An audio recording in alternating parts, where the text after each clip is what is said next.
¿Qué tal? Muy buenas tardes. Esto es Plenario, 1 hora y media de información legislativa, retomando este contacto diario luego de un receso, el receso invernal que coincide con el receso del Parlamento, bueno, ya de cara al inicio de este segundo semestre, un semestre que tiene 5 meses en realidad, pero bueno, se divide en dos, el año legislativo hasta julio, hasta ese receso.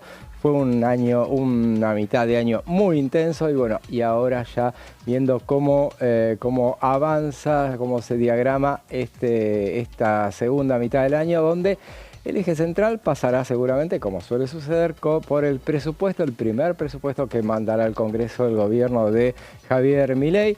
Veremos qué es lo que sucede. Hay un montón de temas, de leyes que van a avanzar durante este segundo semestre. De todos esos temas vamos a hablar, de todo lo que va a ser la actividad en comisiones. Se retomó el inicio de las comisiones esta semana. Hubo también comisiones de grupos de amistad. Bueno, de todo eso vamos a hablar a lo largo de este programa con mis compañeros. ¿Cómo estás, Pablo?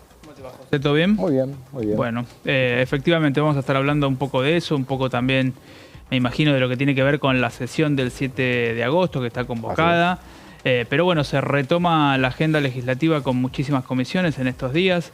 Ahora en un ratito probablemente tengamos una que es la de Mujer y Diversidad. Pero bueno, hay mucha tela para cortar porque también la agenda en lo que tiene que ver con seguridad del gobierno va a estar muy presente en estas semanas, en estos días, ¿no? Así es. Bueno, y Martín Bravo, ¿cómo estás? ¿Qué tal, José y Pablo? Buenas tardes.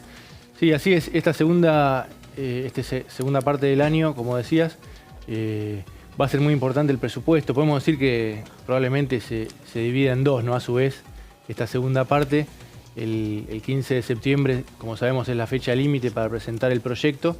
Y después hay que ver si arranca ahí o unas semanas después. Pero hasta ahí va a haber una agenda posiblemente en buena medida dominada por las cuestiones que tienen que ver con la seguridad, como decía Pablo.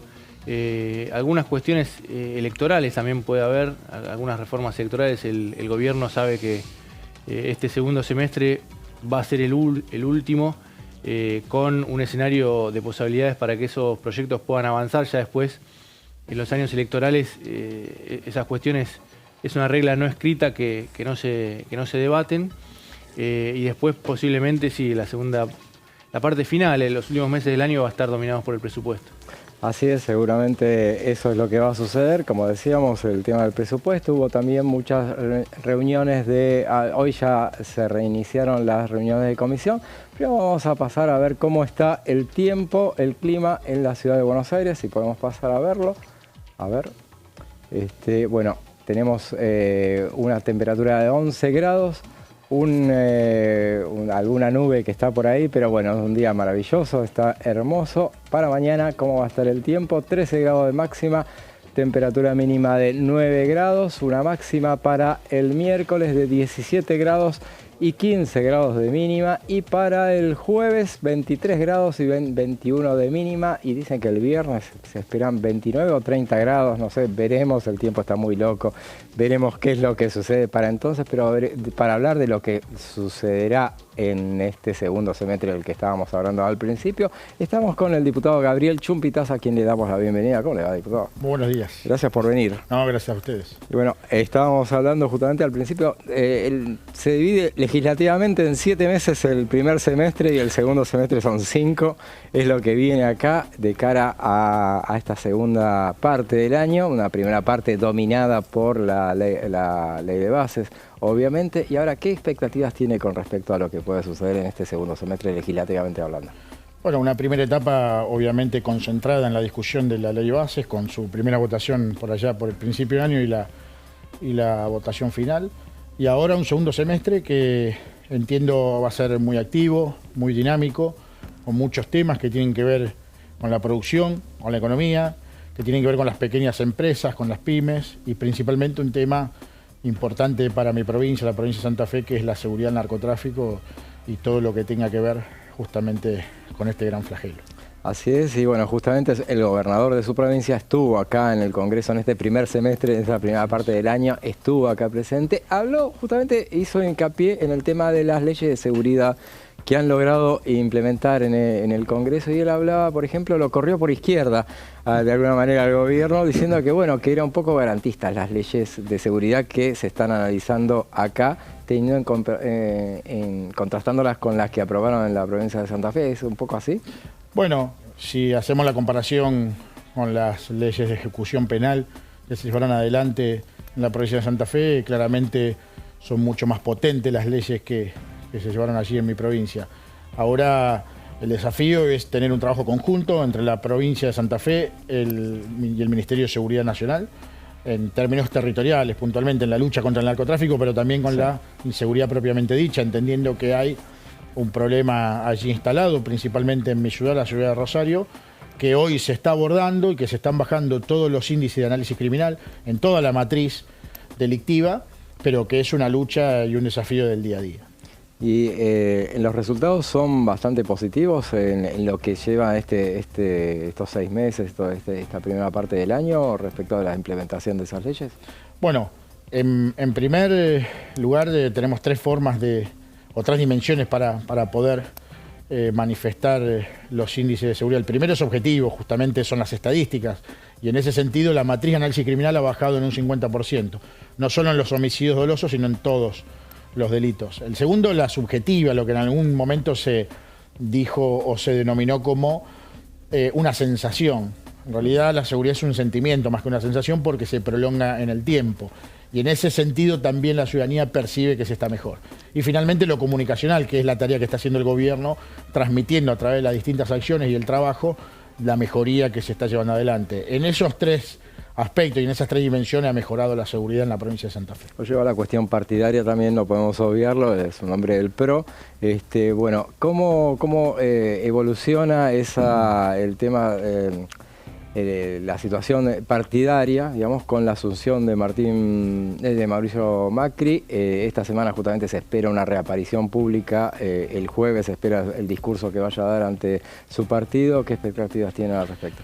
Bueno, tenemos mucha expectativa, los dirigentes del PRO, con esta nueva aparición de Mauricio Macri, más allá de que venía muy activo, sobre todo trabajando con el bloque en conjunto a la hora del tratamiento de la ley Bases, y obviamente en una renovación importante que quiere llevar adelante Mauricio, por ejemplo, encabezando Martín Yesa la Asamblea Nacional, con muchísimos dirigentes de peso, pero que ya tiene experiencia, que a pesar de ser jóvenes tiene mucha experiencia, como el Colo Santilli, Cristian Ritondo, María Eugenia Vidal, Alejandro Finocchiaro, muchísimos dirigentes que van a volcar todos esos años de experiencia, esos 20 años que tiene nuestro partido, a la hora de discutir tanto en el Congreso Nacional como en las próximas elecciones a nivel nacional. La pregunta obligada es ¿qué va a pasar en la relación que te mantienen con la Libertad Avanza? Bueno, justamente se habla de fusionar los bloques, algunos sugieren esa alternativa.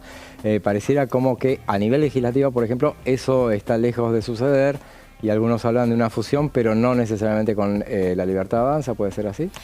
Bueno, mi criterio es el de apoyo al gobierno nacional.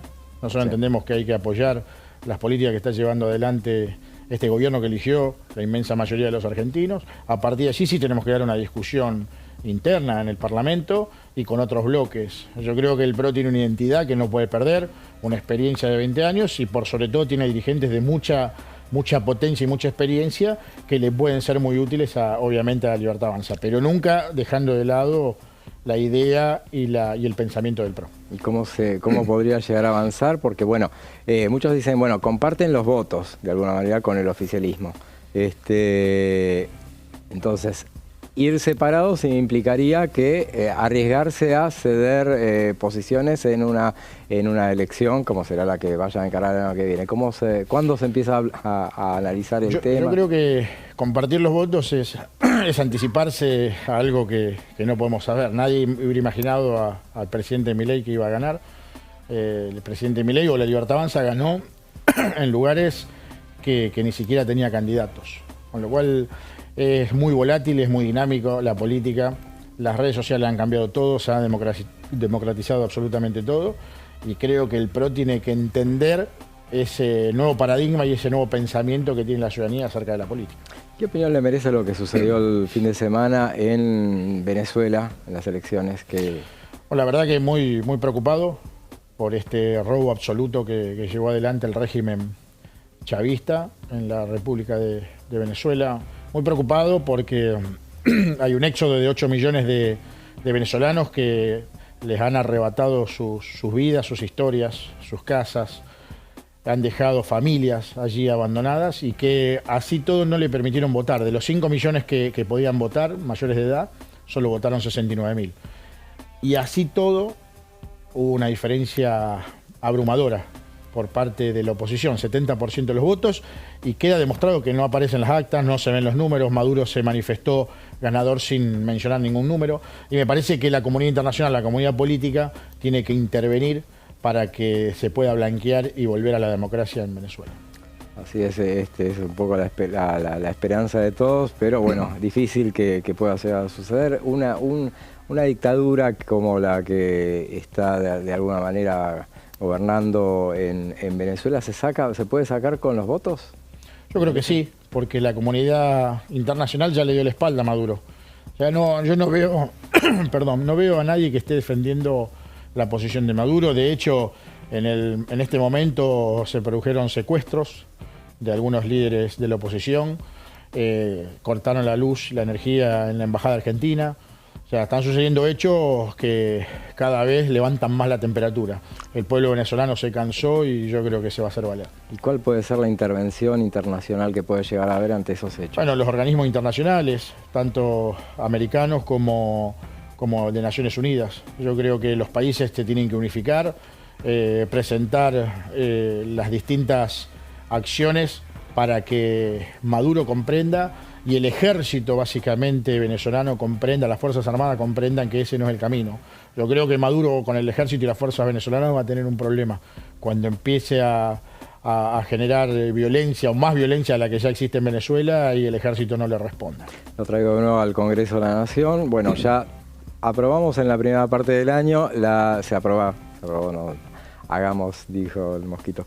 La ley de bases ya salió, el paquete fiscal. Bueno, a partir de ahí decían muchos que bueno, los bloques como el PRO, se escuchaba el mismo PRO, decía, bueno, este fue el punto de inflexión, a partir de ahora nosotros vamos a imponer nuestra propia agenda. De alguna manera, ¿cuál es la agenda en particular del PRO? Bueno, la agenda del PRO tiene que ver justamente con cuestiones de producción, cuestiones de antibloqueo relacionadas a lo laboral, antibloqueo de empresas, la ludopatía, un proyecto que en mi caso he presentado, que perdió estado parlamentario y que volví a presentar y que es un problema gravísimo que estamos viviendo en la Argentina, en todo el mundo, pero principalmente en la Argentina. Yo lo titulo como la droga digital, un problema que los adolescentes tienen en su cama, en su living, en su casa, en el club, en la escuela, y que quienes somos padres entendemos que hay que tomar inmediatamente acciones para poder prevenirlo. Por último, diputado, me decía de su proyecto que ha presentado sobre ludopatía. ¿Cuál es el próximo proyecto que va a presentar? Bueno, la mayoría de mis proyectos tienen que ver con la seguridad. Básicamente, nosotros estamos trabajando en una unificación de fuerzas provinciales, en estándares, en lo que tiene que ver con protocolos provinciales. No me refiero puntualmente a la imagen, a la logística y a los uniformes, pero sí en ciertas acciones que, por ejemplo, no son iguales en las fuerzas federales que en las fuerzas provinciales. No es lo mismo la policía de Chubut que la de Chaco, ni que la de Santa Fe o la de Córdoba. Entonces me parece que en un plan integral nacional de seguridad, ese es uno de los temas pendientes en la República Argentina, la estandarización de los sistemas de seguridad a nivel territorio. Una más, hablábamos de seguridad, mañana empieza el debate del tema de la baja de imputabilidad. ¿Qué cree que va a suceder? ¿Qué expectativas tiene sobre el tema? Bueno, las expectativas son buenas. Hace más de 10 años que vengo planteando la baja de imputabilidad, entendiendo que es una herramienta, si bien es solo una parte de las distintas soluciones que pueden llevarse adelante, es una respuesta punitiva. Entiendo que hay que llevarlo inmediatamente a la práctica, bajándole de imputabilidad a los 13 años, que es lo que determina la adolescencia en el Código Civil. Y obviamente seguir trabajando con las cuestiones preventivas, básicamente a mediano y largo plazo, educación, cultura y deporte, que es en definitiva el sustento de un plan integral de seguridad. Perfecto, muchas gracias, diputado. Muchas gracias.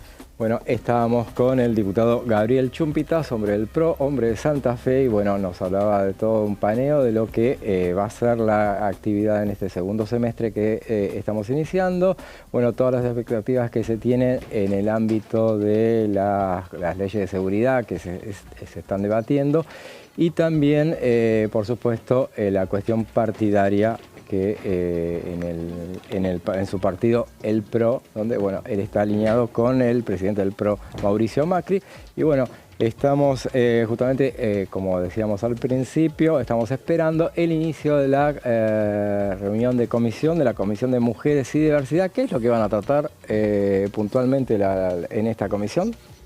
Ahí vemos imágenes justamente de la comisión presidida por Mónica Macha, que bueno, van a tratar puntualmente la protección integral para prevenir, sancionar y erradicar la violencia contra las mujeres, la ley 26.485, modificaciones a la misma y una serie de proyectos, pero también van a tratar un tema que tuvo muy renombrado durante las últimas semanas.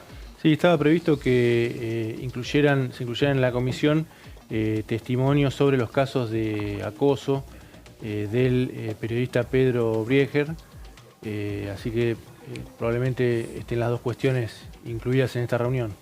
Claro, y justamente recordemos que el tema tuvo su correlato legislativo cuando las periodistas argentinas hicieron una conferencia de prensa en el Senado de la Nación, justamente presentando la cantidad de casos que se habían podido... 19, ¿no? Si no 19 casos, así es ese tema. Bueno, finalmente terminó la cuestión, bueno, no sé si terminó ahí, pero el periodista pidió disculpas públicas, veremos cómo sigue y bueno, tiene su correlato ahora en la reunión de comisión de hoy. Sí, digamos, no es habitual, creo yo, a veces ver estos pedidos de disculpas, ¿no? Generalmente por ahí muchas personas se prolongan en esa, digamos, en ese sostenimiento de la inocencia, pero bueno, en este caso el periodista, como decíamos recién, hizo un pedido de disculpas público y ahora tiene eso que fue eco en el Senado con esta conferencia de prensa donde se veía muchísimas periodistas que habían sido víctimas y no. Bueno, esta reunión que recién veíamos algunas imágenes de cómo se va poblando poco a poco la comisión, donde se va a tratar justamente la prevención de los acosos con testimonios de personas que sufrieron el acoso de Brieger. No es una comisión o una reunión en donde vaya a haber un dictamen, ni mucho menos, pero sí por lo menos se pone en agenda y se pone en agenda en comisión, que es donde verdaderamente toman forma o las leyes o las modificaciones de las leyes, ¿no? Sí. Y es la mejor manera, exponiendo el tema es la mejor manera y el mejor castigo de alguna manera puede llegar a ser. Más temprano, al mediodía, estuvo la reunión de la Comisión de Industria, donde se abordaron, una serie de proyectos, pero fundamentalmente fue más bien de carácter informativo porque se trataban dos temas puntuales que eran con invitados la situación de la industria naval en la Argentina y a continuación se trataba el tema de la fluoración de la sal para el consumo humano. Más fácil decir, la ley anticaries, es un proyecto que tiene media sanción del Senado. Esto fue aprobado en el Senado en septiembre del año pasado. Es un proyecto de Pablo Schettling. Claro. Son esos proyectos que el diputado Pablo Schettling se ha acostumbrado a patear el centro e ir a buscar el cabezazo, porque él como ha pasado alternativamente de diputados al Senado y del Senado a diputados, este es un proyecto que él hizo imponer, que él impulsó en el Senado, se aprobó en el Senado entonces y acá él mismo lo activó para que se tratara en la Cámara de Diputados y en mayo tuvo dictamen en la comisión que preside Pablo Schettling, la Comisión de Salud. Lo que yo no sabía era que cantado, ¿no? La revisión del diputado va a ser un voto cantado. Sí, así proyecto. Así es. Dijo que no tenía que modificar ni una coma. No sabemos por qué, pero bueno, aparentemente fue lo que dijo. Estaba haciendo memoria, claro, de Schettling. Era diputado, después pasó al Senado que cuando Mansur asumió como jefe de gabinete. A ver, sí. Estaba como suplente. él estaba como suplente y Claro. después finalmente jugó el año pasado como de vuelta, como candidato a diputado nacional Así es. y Sí. volvió entonces. Pero está buena esa figura de tira al centro y cabecea, vamos, Claro, tira al sí, centro sí. y mete los goles. Y es más, no es el único tema en el cual él se ha dado esas situaciones. Le ha pasado mucho en el Senado, donde le tocaba defender temas que él había impulsado como Claro. diputado, porque recordemos, en el último tiempo de la gestión anterior, donde bueno, el gobierno estaba obturado en cuanto a impulsar determinados temas, pero bueno, había una ley, un acuerdo tácito de impulsar leyes consensuadas, entonces las mejores eran, las más consensuadas eran Claro. las cuestiones de salud. Salud. Hoy me decían justamente temprano que una ley que vale la pena cuando lo podamos tener a mano al diputado Yedlin, una ley que no se está aplicando y que se aprobó, que es muy importante, la ley antibacteriana, antimicrobiana, perdón.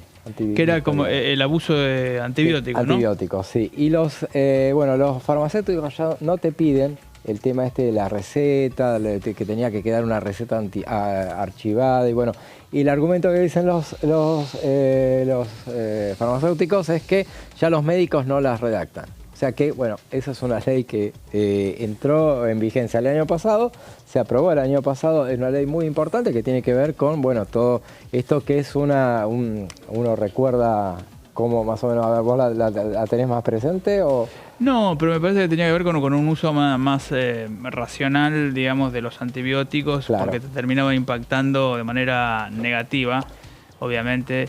Me parece como en ese sobreuso o abuso, bueno, terminaba perdiendo eficacia y bueno, las bacterias también... Se hacían más resistentes. Exactamente, claro. cierto Era la resistencia microbiana. Claro, cierto acomodamiento no sé explicar términos médicos o farmacológicos, pero desarrollaban cierta resistencia. Entonces, no es obligatorio, ¿no? Presentar la receta para comprar...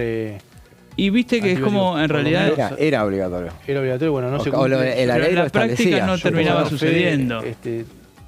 Perdón por el dato autorreferencial, pero esta semana compré un antibiótico sin receta. Claro. Para una cuestión para un familiar que tenía un problema de salud, un dolor en la boca, ¿no? En las muelas, que es muy habitual que ahí se sabe qué antibiótico necesitas.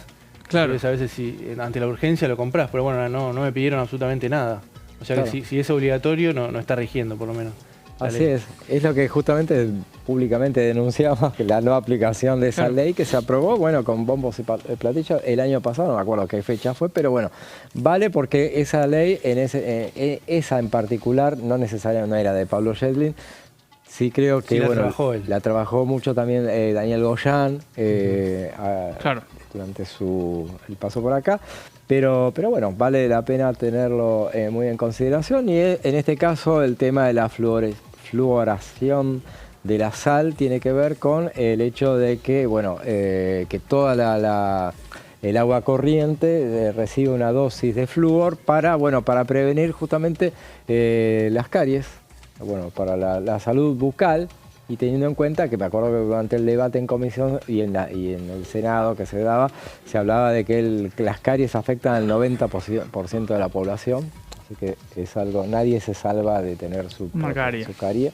Eso obviamente es una cuestión. Eso, bueno, justamente se trató esta mañana y ahora, en todo caso, nos avisarán, en cualquier momento vamos a conectar con la Comisión de Mujeres y Diversidad para, bueno, transmitir lo que allí sucede, pero no es la única comisión. Vamos a ver imágenes de esa comisión que preside la diputada Mónica Macha, que fue reelecta para este periodo, también está ahí al frente. Hacemos un repaso, si les parece, también de las comisiones que están previstas para esta semana. Para mañana, bien temprano, 9:30, tenemos una reunión con invitados, la Comisión de Minería, donde va a estar presente embajadores de Canadá, de la Comunidad de Australia y de la República del Perú. Bueno, son tres casos, tres países donde la minería ha avanzado a pasos agigantados. Siempre hay una comparación. Hoy, te agrego, hoy el vocero presidencial Manuel Adorni dio datos de empresas de Canadá y de Australia, no peruanas, que van a estar invirtiendo en la Argentina bueno, para explotar cobre en la provincia de San Juan. Claro. Calculo que también debe tener que ver un poco con eso, ¿no? También, sí, sí. Anuncios de inversiones en el contexto del RIGI, que es un capítulo que el gobierno trabajó mucho, negoció mucho, Sí, totalmente. concedió bastante, pero que bueno, entiende el gobierno que era una pata fundamental para, sobre todo para la llegada de dólares, me Claro, parece, ¿no? sí, sí, sí, sobre todo, claro, justamente el mayor apoyo lo encontró, el mayor apoyo ajeno lo encontró justamente en las provincias mineras. Mineras, exacto. Justamente que Catamarca, Catamarca, San Juan. sí, justamente. Salta. Salta también. Y bueno, también al mediodía, mañana miércoles, va a realizarse la reunión de la Comisión de Legislación Penal, que en este caso van a analizar el tema de una modificación del artículo 145 del Código Penal sobre trata de personas. Bueno, obviamente este tema tratado, puesto a la luz por justamente en momentos en que está el caso Loan, que es un tema que lamentablemente está perdiendo fuerza ahora en los medios, pero bueno, lamentablemente es porque pierde fuerza la investigación, justamente no hay novedades y entonces lamentablemente el chico lleva ya más de 40 días desaparecido, y bueno, ahí vemos a la diputada Mónica Macha que está fijándose y bueno, ya pasamos a transmitir la comisión.